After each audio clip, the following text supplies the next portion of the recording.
Wednesday, April 10th, 2024. Daily tips that may or may not help you.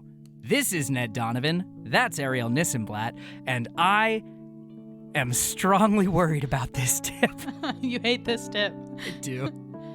This tip is that if you need a deadline, if you need a goal in your life for some sort of sporting activity, and you don't really want to sign up for like a real 5K, you don't want to spend the money, or you don't want to commit, schedule a 5K for you and your friends. I did this for me and my friends. Actually, it was supposed to take place last month, but I got sick and I had to cancel the 5K last minute. So I can't actually say whether or not this was a good tip, but we are rescheduling. So Great. I will let you know soon, Tippendales, how it goes.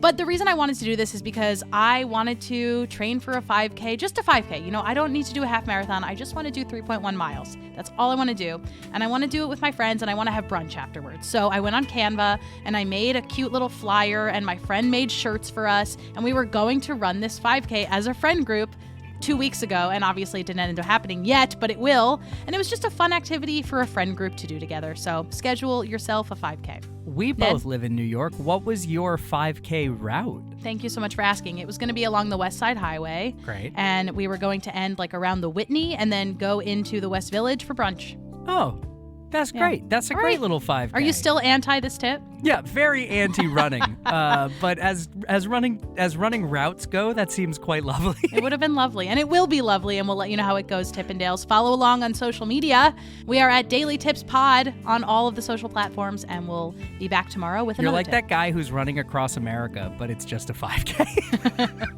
I'm very serious about this. Heck yeah.